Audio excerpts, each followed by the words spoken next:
The following podcast is a W2M Network original production. Visit W2Mnet.com for all of our other great podcasts, plus news, reviews, articles, and opinions from the worlds of wrestling, video games, football, and entertainment. What time is it?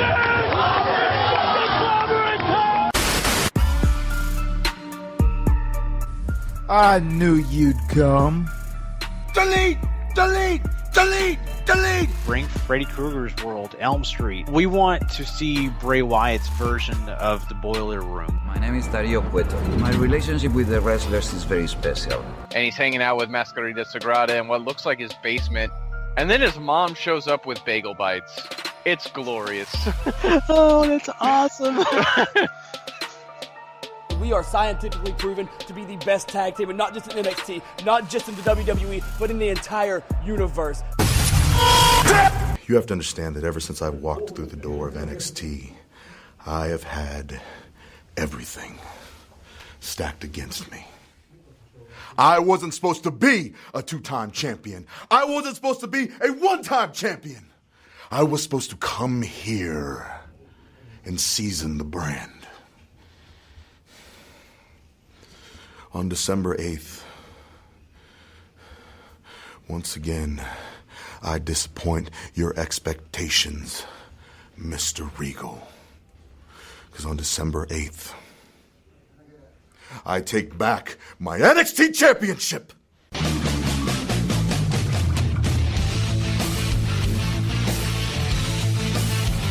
Ladies and gentlemen, wrestling to the mat.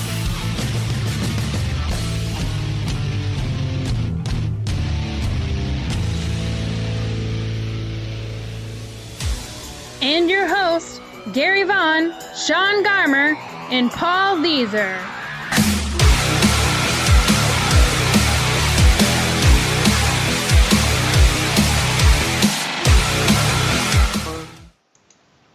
Welcome, everyone, to Wrestling to the Max, episode 224, part 2. And we are ready to talk some wrestling because we've got some really cool shows to get into, plus some interesting news when it comes to the world of wrestling. We're going to be talking NXT and TNA Impact Wrestling tonight, guys. We're going to talk about both those shows and kind of give you an idea of what we felt about them and what happened. Also, we're going to get into some quick tag league news because the results are in. So we'll be giving you some interesting information when it comes to the tag league. And also, when it comes to some news topics, we're going to be jumping into some things like what Lucha Underground needs for their future to continue on in a strong path. They have an idea. We'll give that to you. Plus, we've got some big signings when it comes to WWE. They signed some names that you may or may not have heard of. But we're going to have our good friend Patrick Ketza give us an idea of who these people are, and another big name that also joined that you definitely know for sure. So really great news coming your way, and I'm excited about talking about it. So guys, I mean, this is going to be a fun-filled show, and the only way to find our shows is to go to a couple places. Either go to W2Mnet.com, where you can go find written reviews, written content in the world of wrestling, and of course the podcast. But you can also find us also on the W2M network. That's any place you get your podcasts. Go subscribe there. That's the one place. You just need to type it into whatever search engine you have for those podcast devices, and then you can go find us. And you'll find all our shows plus a lot more other great shows for your listening pleasure. But just to let you guys know, I am your host, Gary Vaughn. And, of course, with me, Mr. Sean Garmer. What's up, guys? And, you know, sadly, Sean, I know we talked about this in part 1, but we don't have Paul on for this show. That's a bummer. But we'll make it. We'll survive. And know his expertise is a lot helpful. And we're kind of kicking it old school, if you'll say that. Yeah, we are. We are kind of kicking it old school for 2 shows. Back then, we only did 1 show, and that was all we ever did. Yeah. I think we started doing, like, pay-per-view reviews after a while. But, yeah, I mean, it's come a long way now from doing all this. But, yeah, so I'm just excited for Anaya tomorrow. She gets to go on a safari adventure at school. Really? That's cool.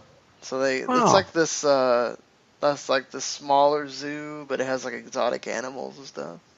So it's kind of cool, you know. You get to see like anteaters and sloths and foxes and wolves, and yeah, it's kind of cool. She's gonna love it, man. That's the funnest thing, to take kids to the zoo or to. Yeah, she's so excited. She's like, she loves animals, so she wants to be a veterinarian when she grows up. She's all ready for that. Hey, that's good. I mean, that's definitely a good industry to get into, and the medical field, it's a very intense field at times, but I think, if you put your heart into it, she'll do an excellent job. And what's cute is I wanted to be a veterinarian too. I figured out later in life how crazy of a career the medical field is. I'm watching my sister go through it right now. I'm like, yes, I'm glad I didn't pick that. Yeah, exactly. Some of those things you grow up wanting to do, you find out later in life, you're just like, yeah, I'm not really up to that, and maybe I didn't like that as much as I thought I did. Yeah, when you're a kid, you have a lot bigger dreams because it's all, it's a magical world out there. In fact, my daughter and my family are going to go do some interesting stuff. Around my area, they actually have a live nativity story. And cool. It's at this church that's down the street. And we just thought it'd be kind of fun because, all the family can get in the car and go down there and just drive through and, have a little kind of a play, get to see a play just in the comfort of your own car.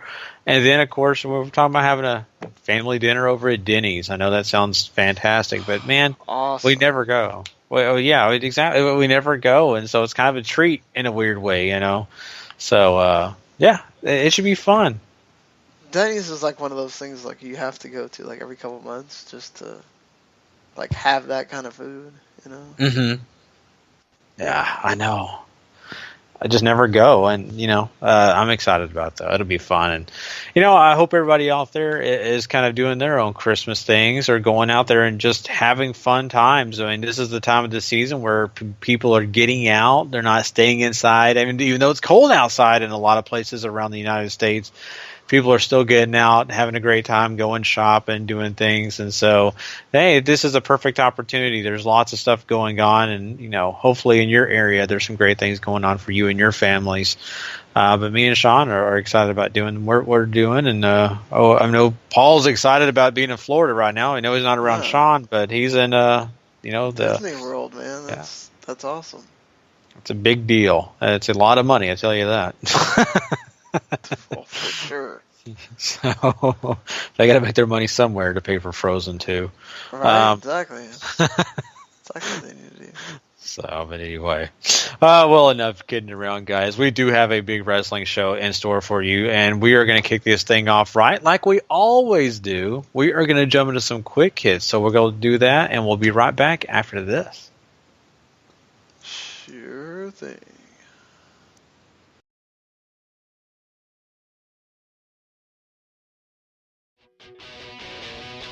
It's time for wrestling news.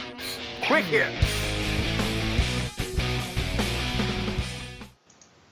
Alrighty, let's get this thing started off right. Let's talk about a big signing that WWE just did, and that is they just got a deal done with Mickie James. Yeah, that's right. Mickie James is back in the WWE. And, that's a name that I wasn't sure that ever would be back into this company, but she is, and that's good. It's really exciting. We just saw her at NXT TakeOver Toronto face off against, the NXT Women's Champion. And I guess it's late. I'm already forgetting her name. I don't know why. I'm forgetting the most important person when it comes to NXT Women's Division. John, help me out here. I don't know why am I forgetting her name.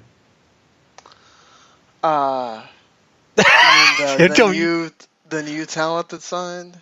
No. The women's, the current NXT Women's Champion. Asuka. I think about Asuka in it. It's super late, and just to be transparent, we're recording 3 podcasts. 6:15 in the morning. Yeah, Eastern time right now. We have been doing podcasts since about 1 a.m. Eastern time. So, yeah. That I apologize. My brain is starting to shut down. So we're going to try to get through this podcast before it completely shuts down. But anyway, long story short, Mickie James is here in the WWE, and she'll be joining the SmackDown roster. How excited are you about this? This is something that I think at first I wasn't sure if she was going to actually come back or not. But I always kind of thought that if she performed well in the match with Asuka, she would get the itch to want to do this more. It's interesting, like, just having a baby. She not too long ago that she had that baby with Magnus, that she would decide to go be a wrestler full time again. It's, obviously you can take your young kid with you on the road and stuff. I don't know what Magnus. I know Magnus is doing like Indy dates, but he's not, full time in it somewhere. So I guess maybe they could travel with her. I don't know what they're gonna do here, but kind of weird that we'd see. It's apparently a multi-year deal too, so gonna be interesting how this all works out for her and everything else. I think SmackDown, this is great because you get experience. You get experience of this is the last vestige that can actually wrestle from that Trish Stratus, Lita, Molly Holly, those kind of women era of wrestlers, right? They weren't, Mickie James was actually a wrestler. She was in TNA before going to WWE. She was, on the Indies. So, she doesn't come from the modeling background or whatever. So she's there with Becky Lynch of being able to have that experience and just of knowing how to work in the ring without having the NXT thing of, sometimes you got to have it all pre-scripted and all that kind of stuff. She knows what she's doing. So you don't have to worry about that part. I think, on the character side, it's going to be kind of interesting because she sort of has that same character when she's a face as Becky Lynch. Like, just the goody-goody face that you want to rally around and, I'm going to do this and I'm going to be better than you and whatever, So that's been one of those things. Like, just, are they going to be able to make her different than the other women that are on the roster right now? But I'm excited for, like, her and Alexa Bliss match. I'm sure she'll probably be her next challenger after Becky. And just providing another person that can come in there and you can, what we talked about in part one, she is a star for the women's division. So she can come in there and you can still have Nikki Bella doing her own thing over there, or you can have Becky Lynch. I don't know where Becky Lynch is going to fit into all this after she's done with Alexa. I don't know who she's wrestling against unless they make it like a 3-way or something. So, it's going to be interesting exactly where this all fits in, but she adds a great piece to that SmackDown roster. I definitely agree, and they could definitely use a name, a talent like Mickie James, and it's going to be exciting. I really am, to be honest with you. That's probably will be the first few, maybe Alexa Bliss, and I think that's going to be exciting. I can't wait till they kind of start, cutting promos on each other, and just their feud starting is going to be exciting. And I think, her schedule will be also a little bit interesting because of the fact that kind of what you said with her young family and all the things it takes to raise a young kid. How is she going to be on the road all the time? But I have a feeling there will be a schedule for her that will be adjustable. I don't think that she's stuck on the road, for that entire multi-year. I'm pretty sure they give her some breaks here and there in the contract. So, just so she can be at home with the family a few more times than, most people that are on this WWE roster will have. So, I don't know. That's just my own thought process. I have no idea if that's true. I haven't read the contract. So, but it's great. It's great to have Mickie James back. She's very important to this roster because of the fact that she's not only a veteran, but somebody's going to draw the attention over to SmackDown. So, we also had some other big signings in WB, and they are women's signings. But you know what? Me and Sean honestly don't know a lot of these names. And so we actually went out and found someone who did, and that guy is Mr. Patrick Ketza from Wrestling Unwrapped. And so Sean kind of took a minute and interviewed him a little bit here and asked him some questions about these signees. So I'm going to let these two guys do it. So we're going to go ahead and play a little clip for you guys so you can hear all about them. All right, so I'm here with Mr. Patrick Ketza, who you should be listening to every Sunday night, whether it's reviewing a pay-per-view with us or doing Wrestling Unwrapped. Patrick wrote an article for W2Net.com talking about the WWE signing of Mickie James and Heidi Lovelace and Evie and Kimber Lee. Patrick, first of all, how you doing? And finally winter here in Chicago, but other than that, I'm doing pretty good, getting ready for the holidays. So, for people, we saw Mickie James at NXT. She did great in that match with Asuka. I think a lot of people were you surprised at all that she decided to come back for a full-time deal, or did you think that this was going to give her that itch to come back? Originally, when the match was announced that she was going to take on Asuka, I kind of wondered if it was more or less a tryout to see if she could still handle the WWE style, and she passed that test with absolute flying colors. So once that happened, I had a hunch that she was going to end up back. I didn't think it would be this soon. Because, we're, as of right now, barely a month removed from TakeOver in Toronto, and there's already announced that she'll be back in, less than a month. So that came as a little bit of a surprise, but I can't say I'm surprised that she's coming back. So the rumors are that she's going to be heading to Smackdown in January. Do you like her being on SmackDown, and what do you think she brings to that brand?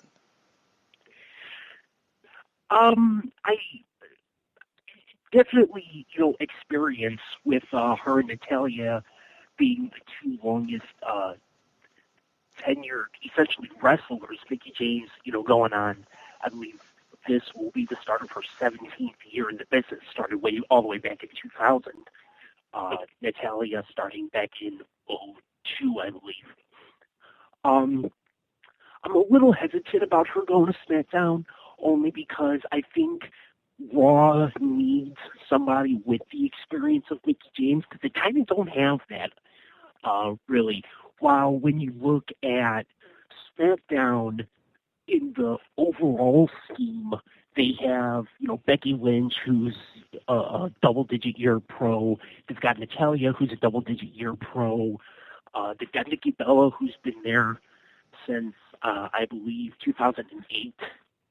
So I'm kind of surprised, because I think while maybe Raw has more talent, I think they lack the experience that SmackDown has. So I'm a little bit surprised. But at the same time, I think once Alexa's done with Becky, we don't know where the Carmella, Nikki, Natalya thing's going to go still. So I'm wondering if they're going to start off by giving Nikki a title match, maybe as soon as the Rumble, maybe not that soon. But I'm wondering if she's going to be Alexa's next challenger. All right, so for the ladies that have been signed to NXT, obviously Kimber Lee has a big name for, doing intergender wrestling and being a Chikara Grand Champion. Heidi Lovelace apparently one of her big rivals, from what I'm seeing on the group, of some people not being too happy about them possibly facing it much more times. But what do each of these ladies kind of bring? Are they going to be able to bring to NXT, wrestling style, anything like that stands out that we should kind of, if you don't know her, you'll know her because of what? I'm kind of going to start off with the easiest one to explain here, and that's Evie. New Zealand wrestler, and I would say out of, you could say the three, if you want to throw Nixon Newell in there as well, out of the four, she might legitimately have the total package. Out of the four, I would say she's the one to definitely watch out for. She's got a look the WWE's going to like. Extremely personable. Could probably put a lot of NFL kickers to shame with some of her kicks, and just absolutely smooth as silk in the ring. But at the same time, she trained in New Zealand and Australia under the tutelage, under the likes of current Peyton Royce, Billy Kay, Jess McKay, for those that followed her in the Indies, Shazza McKenzie, Madison Eagles. If you're talking like women's independent wrestling, she's had one hell of an upbringing. And I think that's going to play a part in it. And I honestly think she's probably going to be the one to be kind of the big breakout star out of these four. Kimber Lee, for those that don't know, was, just on NXT. I believe that was a mere 48 hours ago now. Right. Because I think it was this past Wednesday's episode. Brings a very hard-hitting, very high-intensity kind, very, very strike-heavy. I will say that. Evie, very kick-heavy, Heidi kind of kick-heavy, too. Kimber does a lot of everything, essentially. Does a lot of throws, a lot of suplexes. If you're an independent wrestling fan, very similar to the likes of Sarah Del Rey, I would say. A very hard-hitting, high-intensity kind of person, but when you see some of the matches and some of the situations that she was in, you can kind of see where her high intensity would come from. Everyone always points to her making the news with the spot from I think it was Beyond Wrestling with her and Chris Dickinson, when Dickinson nearly threw her head first into the ring pole. But that was kind of, a lot of people badmouth Dickinson for that, when at the same time people realized that was the kind of thing that Kimber Lee would want. She does this whole thing where it's hashtag she's a wrestler, because she doesn't want to just be a women's wrestler. She doesn't want to be a men's wrestler. She just wants to be a wrestler. She's going to bring it to you, headstrong and full force all the way. As far as Heidi Lovelace, trying to think, former holder of the Young Lions Cup down in Chicago, really actually got her major push, her major start here in Chicago for AAW when they took the chance in 2014 and gave her the secondary belt for their company, which was the AAW Heritage Championship. That kind of was what jump-started her popularity. Also kind of kick-happy.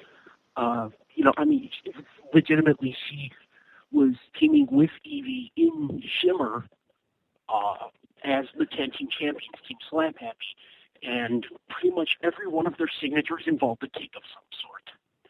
Now, I do fear for Heidi a little bit, because she's coming into NXT and possibly the tournament at a time where her character on the Indies might be seen as somewhat similar to Nikki Cross, Insanity, and Mary Dobson, who I don't think has made a formal television debut since signing. She might be seen as kind of similar there, even though she's much more of a punk rock. I mean, she's the punk rock ragdoll. So I would be a little wary about that in terms of her character, but she's still able to make everything all her own. After even making, compared to her, the humongous Jessica Havoc quit in an I Quit match recently, the Saturday after Thanksgiving, she'll bring the fight for her very small stature. So you definitely think that Evie has the most to bring long term for WWE if that happens first. And by no means do I want this to sound like I'm knocking Kimber and Heidi.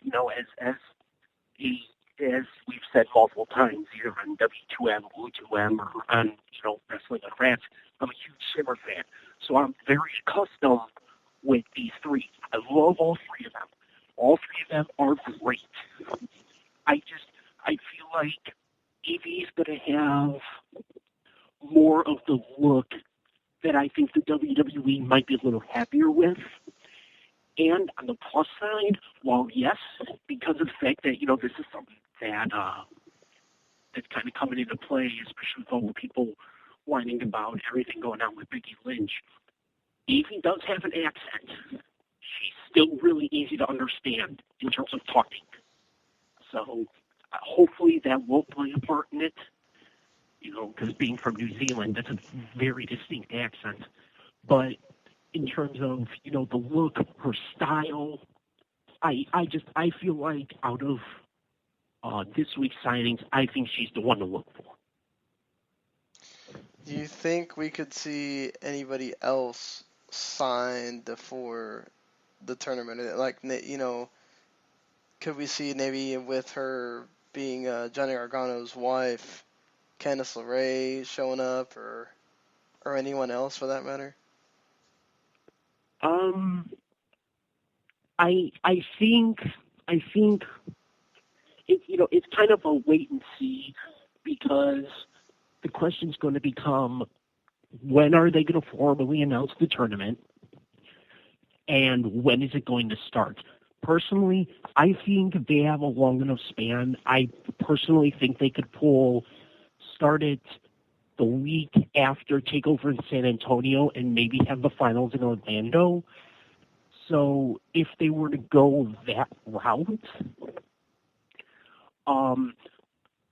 I would say over the next 2-3 weeks, we'll probably start seeing more and more people be signed.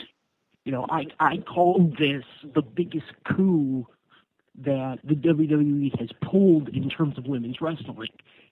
This is probably the biggest that they could pull, but there's a lot of names still. I think the Queen of Spades, Shayna Baszler, she was in the exact same tryout that Kimber and Heidi were in.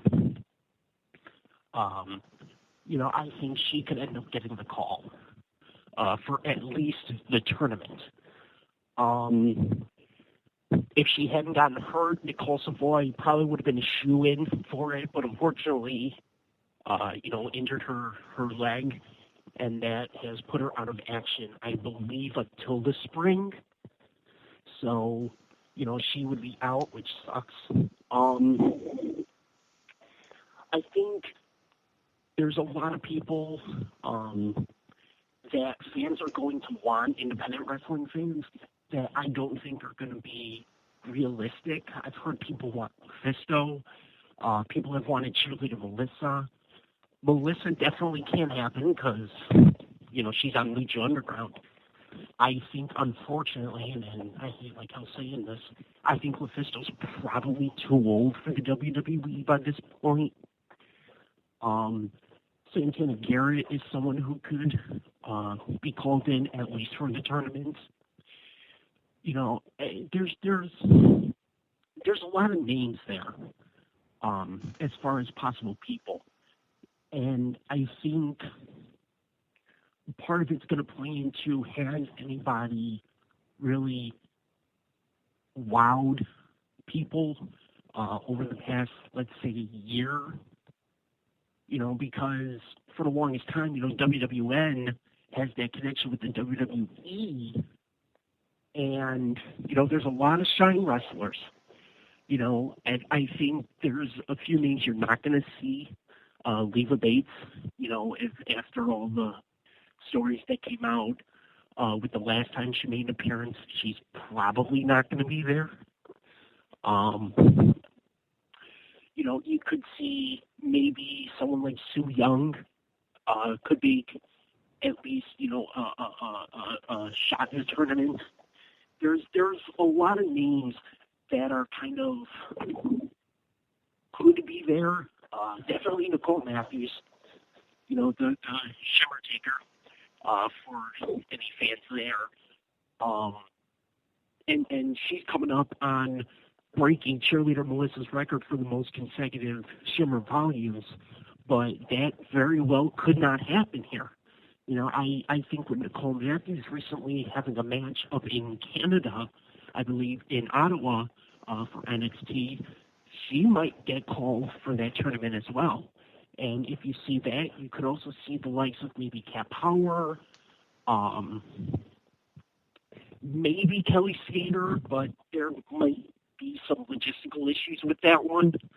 Shaz McKenzie is a definite possibility from Australia. There's a lot of names that they could be put into this tournament, and it'll be interesting to see over the next, I'd give the window about 2 to 3 weeks to see who is and isn't going to be in it.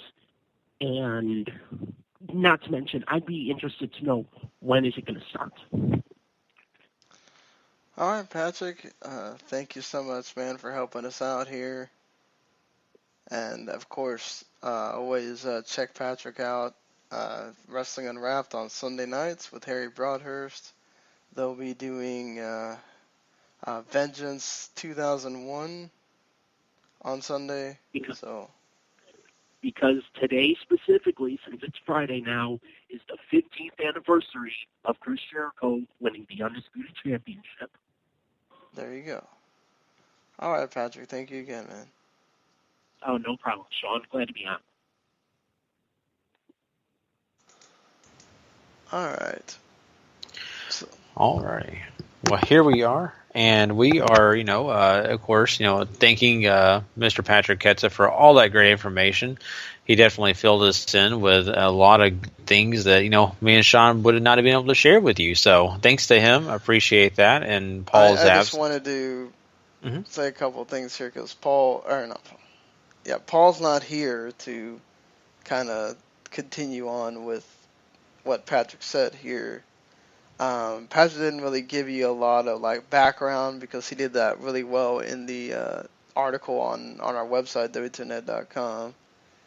But just for you guys that, for some reason don't want to, you listen, but you can't click on a website or whatever. They also did sign Nixon Newell, but we may not see her for a while because she's from Wales. So it may take a bit for her to get a visa and everything else. So she's 22. She's also really young. But Nixon Newell didn't start wrestling until 2013. She's been in Shimmer, which is obviously where, Patrick, who goes to all the Shimmer tapings, I should note that. So he knows all these women really well. She won the Whataculture Pro Wrestling Women's Championship too. Heidi Lovelace is 25. She's a big name in this the women's scene.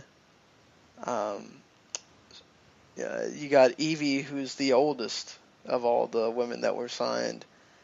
She's from New Zealand, as Patrick mentioned, and she's even wrestled in Stardom before, as well as Shimmer and Shine. And Kimber Lee is 26, and of course she's made her name with the intergender stuff. And of course, being Chikara Grand Champion as well. So, which we talked about on here too when it happened, but this is so long ago. But this is a great talent pool to hit NXT, and as Patrick mentioned, there's more names that could come, whether they don't show up until you're actually having the women's tournament or they show up a little bit later. He says give it a couple weeks, 2-3 weeks, maybe we see more.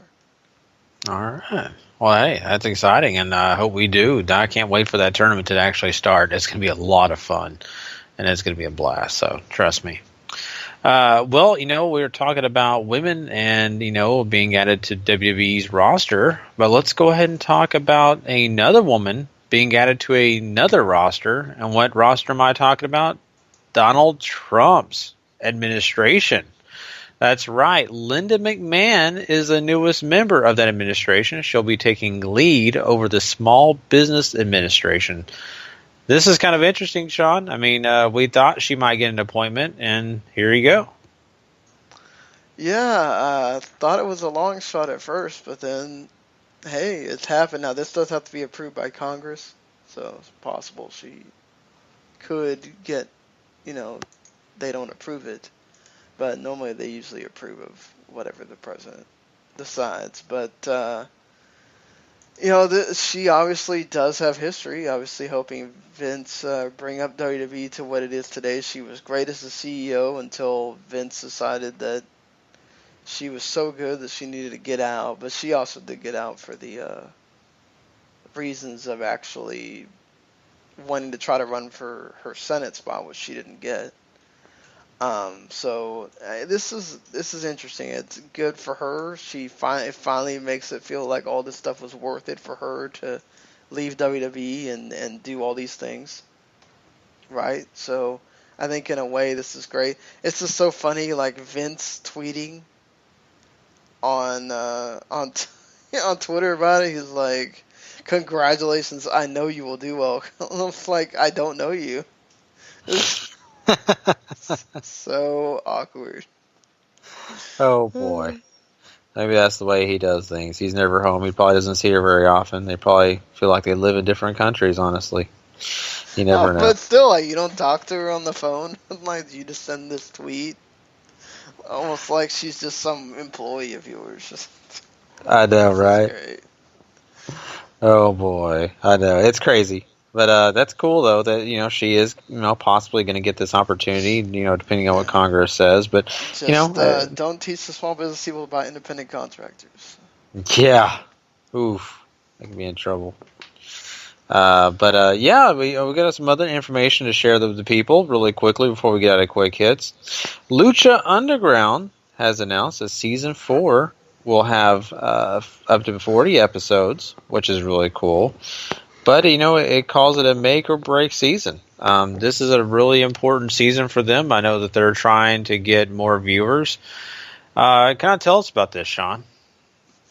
Yeah, I mean, they said they still... Eric Van Wagner, who's the executive producer, he says that they still don't have a date for it. He calls it a make-or-break because basically, they've been on TV, but we know the ratings they're getting, and it's not great. Okay, let's be honest. It's very small. And so basically he says they need to get more eyes on the product. They're trying to get a house show tour going, and they did have those live events. So there is, progress on that. Hopefully it doesn't take them too long to get the house show tour going. They would have 40 episodes, as you mentioned. And, the reason why, Daga got removed is because MGM Legal said that they could not have anyone that doesn't have correct working papers wrestling at all. So, it's possible he might come back to life, but, probably not. He wasn't, some kind of consequential character or anything like that. So, but... interesting to hear them kind of admit to themselves that they really need to start getting somewhere with this, or they're, basically wasting money here. Mm-hmm. Very true. And, I think all of us hope that the best for Lucha Underground. It's an excellent show. They have a great product. It just sucks that they don't have the visibility that they need to really get that product to really go strong. And hopefully, it'll get bigger. Hopefully they'll find ways to grow it and, continue what they have going on in that company. All right. Well, that wraps up quick hits for us, guys. Hold on. Go ahead. We have a couple of New Japan things before we get out of here. Okay, go ahead. Also, Flow Sports added their first international thing, adding IWP UK. So that's cool. Flow Sports keeps adding stuff. So hopefully one of these times they'll add something that makes me actually want to buy it. But yeah. So New Japan's World Tag League does have its 2 finalists. Guerrillas of Destiny, the actual New Japan Tag Team Champions. Or IWGP Tag Team Champions, sorry. They won the A block, and then Togi Makabe and Tomoaki Hama won the B block.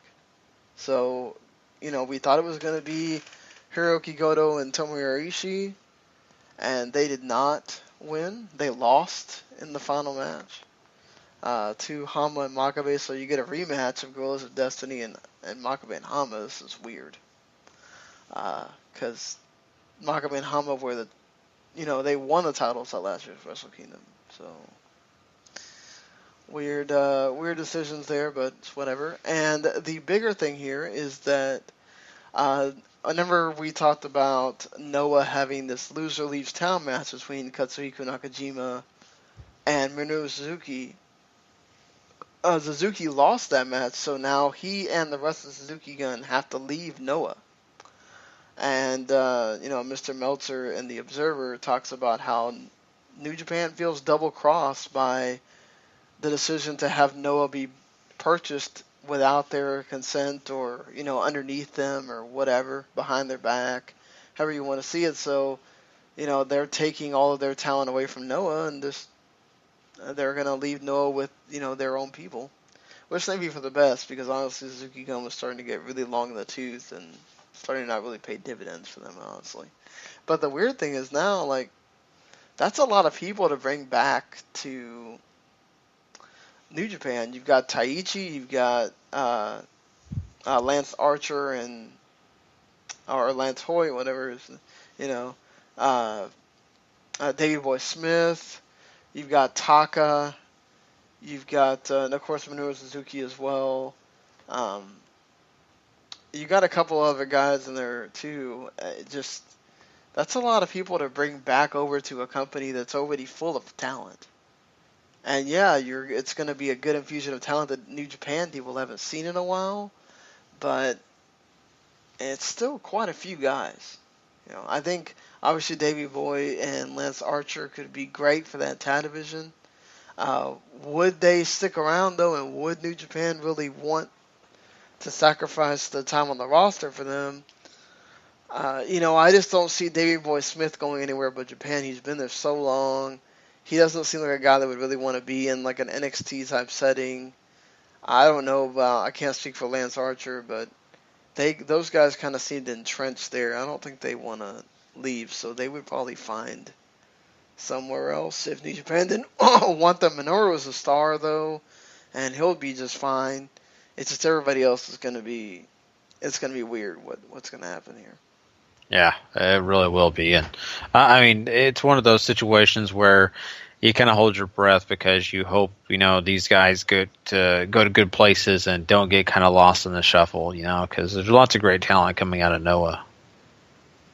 Yeah, certainly. So, all right. Well, if that's all for Quick Hits, we are going to move on, guys. We have some other great things to talk about. And one of the first things we're going to get into right now is NXT. We'll talk a lot about what's going on in Full Sail. Be right back. Hold on one second here. For some reason, I can't... what was... We were trying to figure out the NXT schedule here of events that happen on this week's NXT, and so Sean's gonna find that real quick. But I just wanted to let everybody know real quick, we are also going to talk some TNA Impact Wrestling, along with crowning a Superstar of the Week this week, and of course, we definitely have some interesting names on that list, so we want you guys to know about it, and we'll get into that a little later. But we are going to start this thing off by talking some NXT. Yep, certainly. Here we go. WWE Developmental NXT.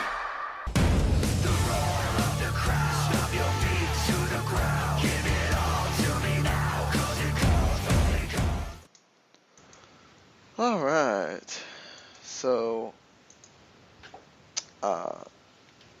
we have no, it's still the same guy. Okay, so the show opens with Joe and Nakamura 3 in Osaka, which will be the main event of the show.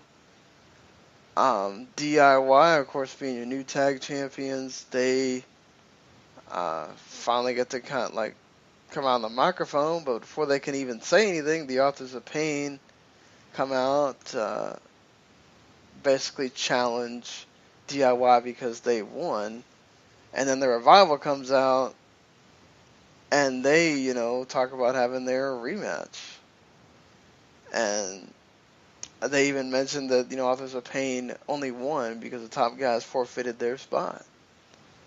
So, should be interesting. And then we get, if you didn't know, Percy Watson is back. I forgot to mention this on a previous, I don't know if you guys might have talked about it when you did NXT last week, but Percy Watson now part of the commentary team. So weird. Yeah. Weird guy to bring back. Oh man, from the days when NXT was like nothing. Mm-hmm. Percy Watson. I know. I thought it was quite funny, but I mean, I guess he needs to eat. So, hey, yes.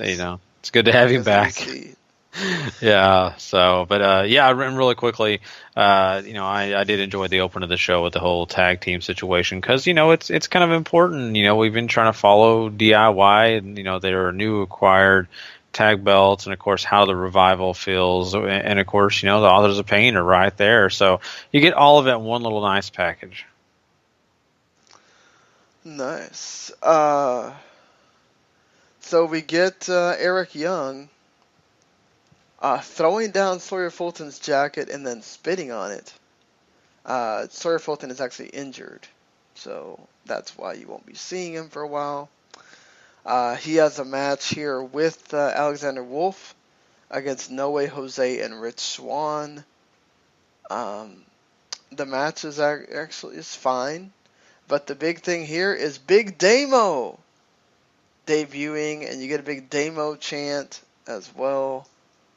And it seems like they're trying to talk to him, perhaps to be Insanity, or he's already Insanity, or I guess we'll find out. Yeah, and they kind of acted kind of surprised to see him. So that makes you really, be intrigued if Damo will be joining Sanity or if he's going to be against them. Well, he does pick up his jacket. Yeah. Fulton's jacket. That is true.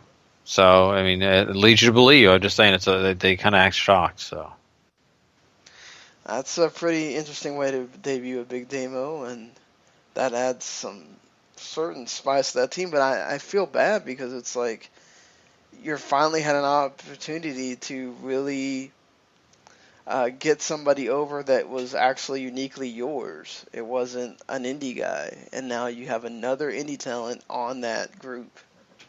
Mm-hmm. And I don't even know that I consider like Alexander Wolf like one of your guys. Sawyer Fulton has definitely been one of your guys, and now it's basically all indie team, and it's kind of sad. Yeah, it is definitely. William Regal does announce that there will be a rematch on January 11th edition of NXT for DIY and Revival. My God, these guys have another match. It's going to be insane.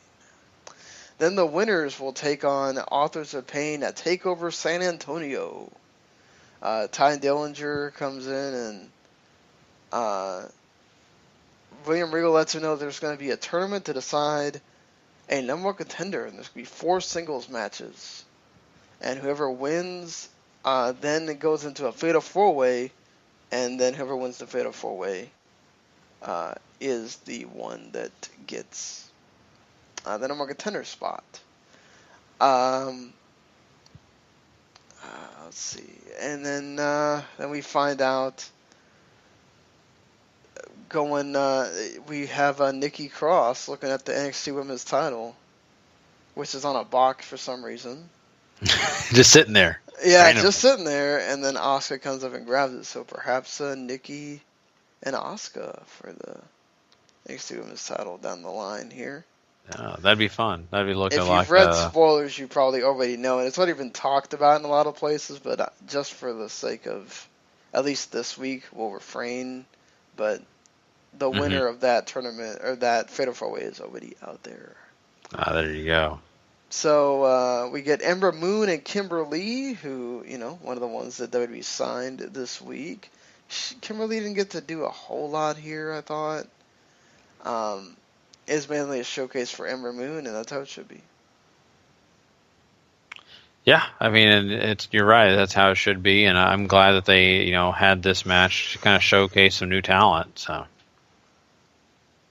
Really, so next week there's going to be Ty Dillinger versus Eric Young, No Way Jose versus Andrade Cien Almas, Roderick Strong versus Elias Sampson, the Drifter, and Oni Lorcan. Why is Oni Lorcan in this kind of match? Whatever. Versus Bobby Roode. Okay. And then you have Samoa Joe and Nakamura. This was freaking great. Loved it.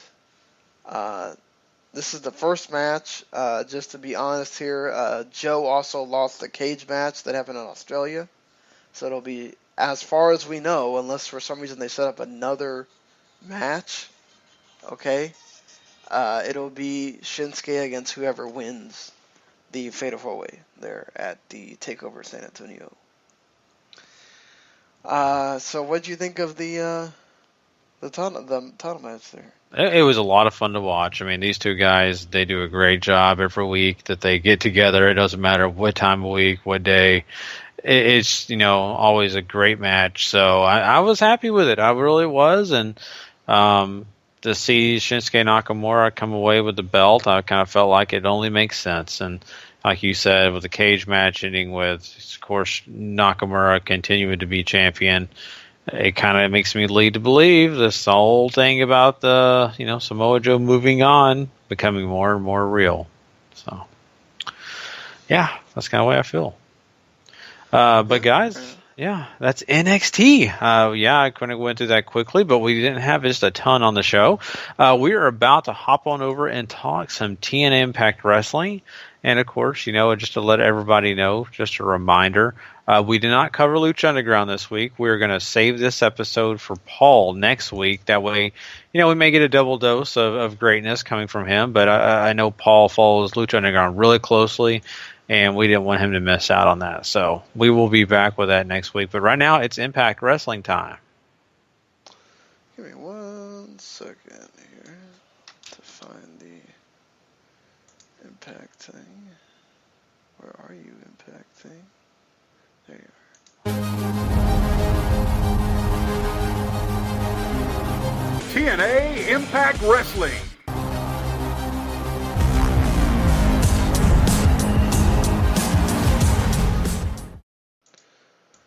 Alright, TNA Impact Wrestling starting off this show with Drew Galloway returning, of course, after he's been gone for a while. Moose did come out to acknowledge the fans and be happy that he won his first singles title, but Drew Galloway says he is back and that grand championship is his.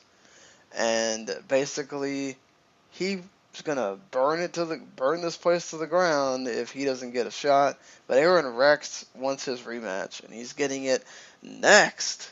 Aaron Rex actually wins the first 2 falls, but then Moose clobbers Aaron Rex in the 3rd round with the game changer, and he wins and retains the belt. Yeah, this doesn't come to any big surprise. I thought they wanted Moose to hold the belt anyway, and you kind of have to get the former champion out of the way.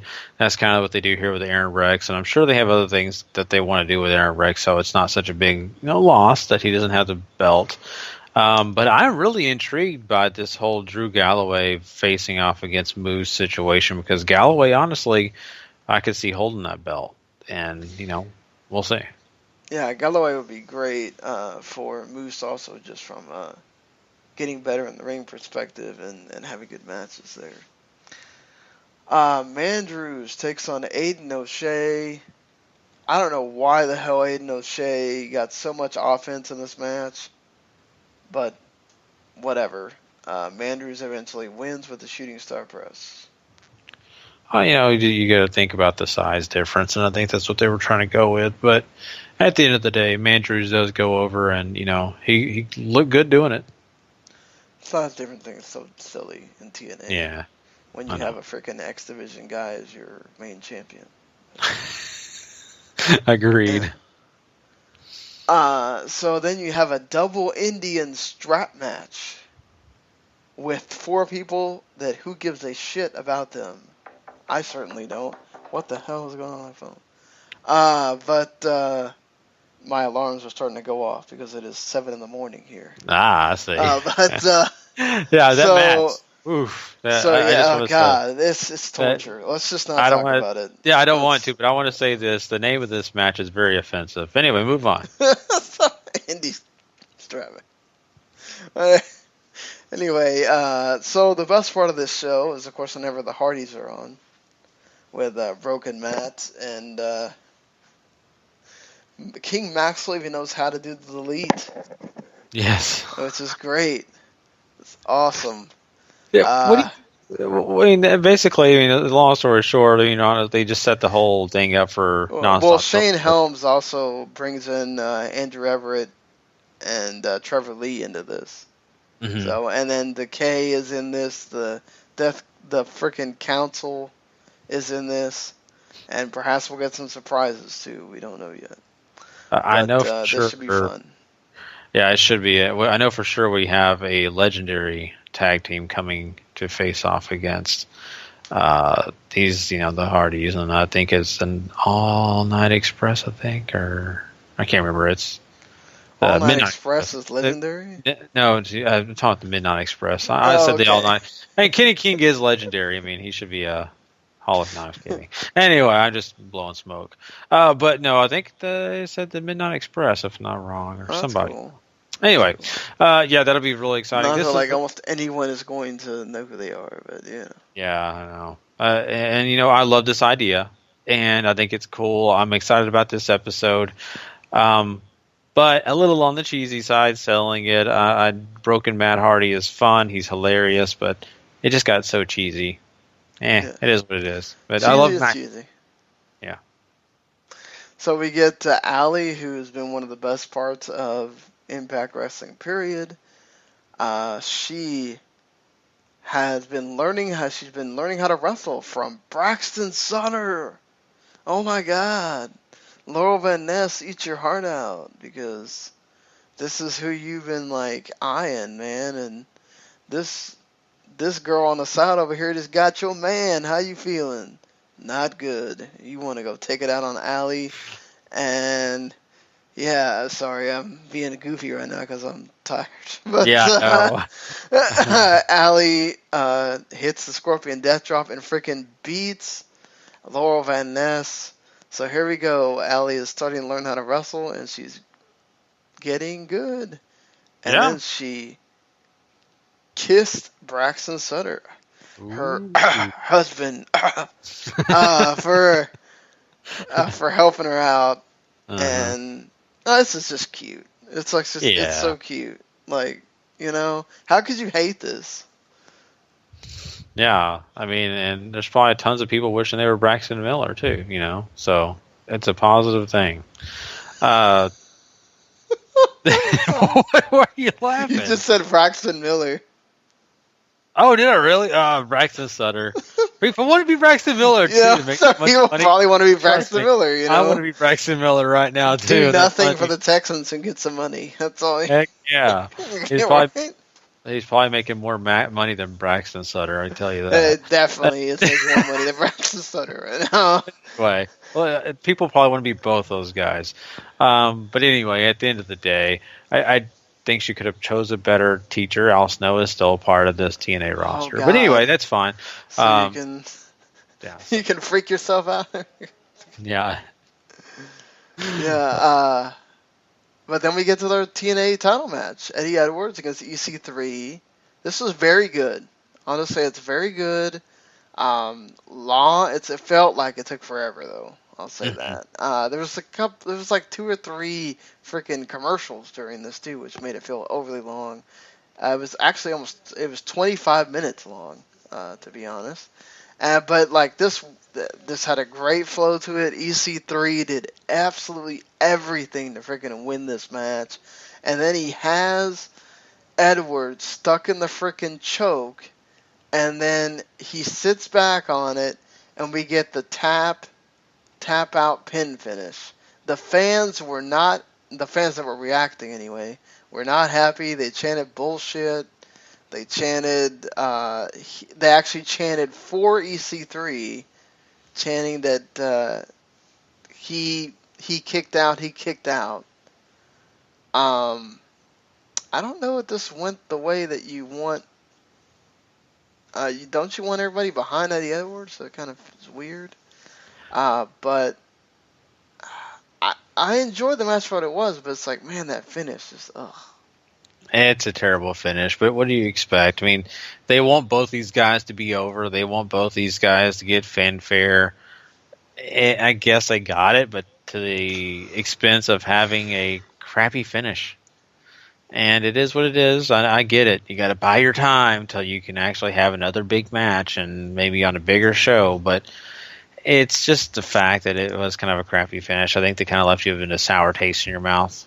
But that's okay. I mean, once we get to the total nonstop deletion, I think that'll all kind of leave us. But yeah, that's not next a fan week, of the guys. Total nonstop deletion. We'll be talking about it on the next W2M Part 2.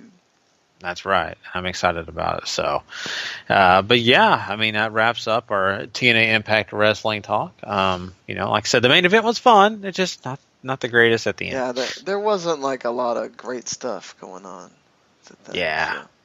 Really, it was kind of a decent show, but really a lot of the other stuff that you really like was not long enough.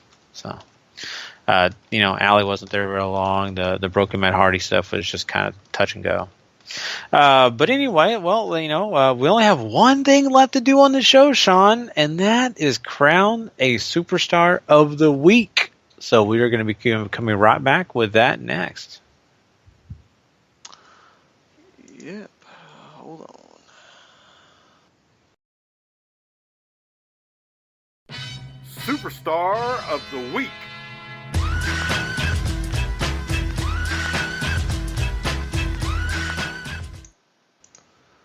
All right.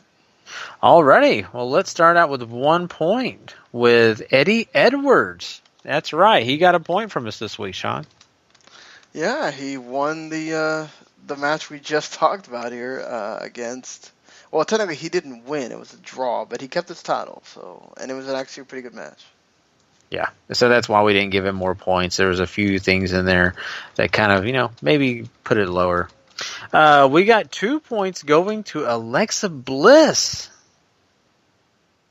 Yeah, Alexa Bliss winning the SmackDown Women's title for the first time ever at TLC, becoming the second ever champion to hold the SmackDown Women's title.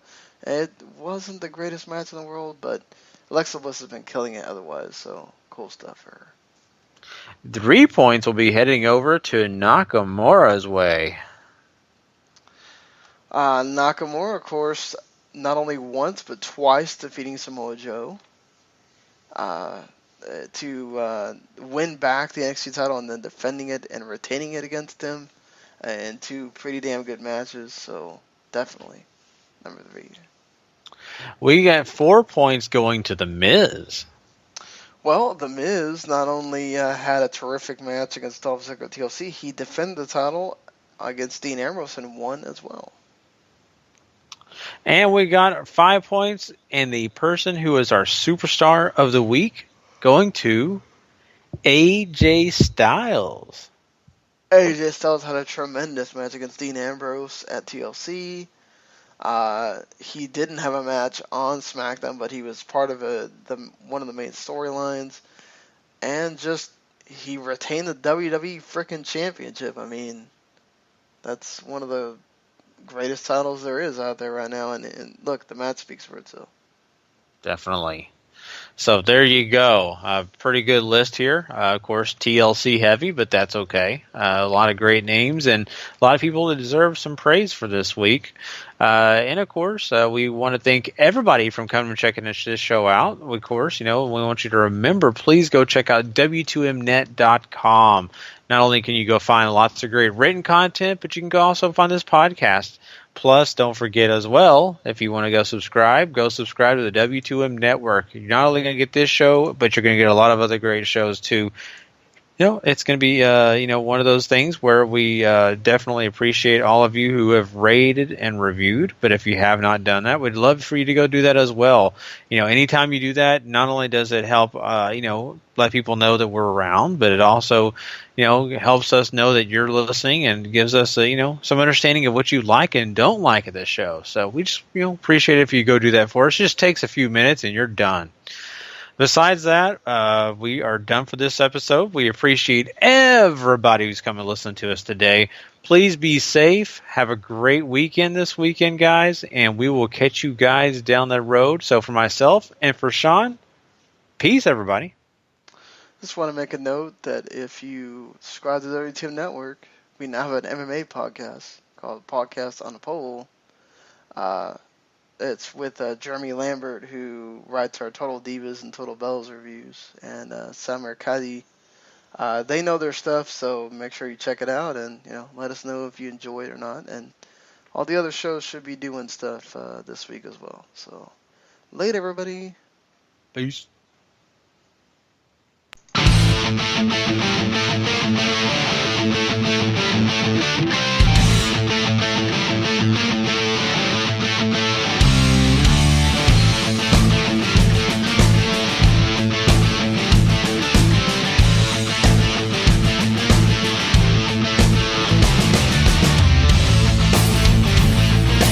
The following podcast is a W2M Network original production. Visit W2Mnet.com for all of our other great podcasts, plus news, reviews, articles, and opinions from the worlds of wrestling, video games, football, and entertainment.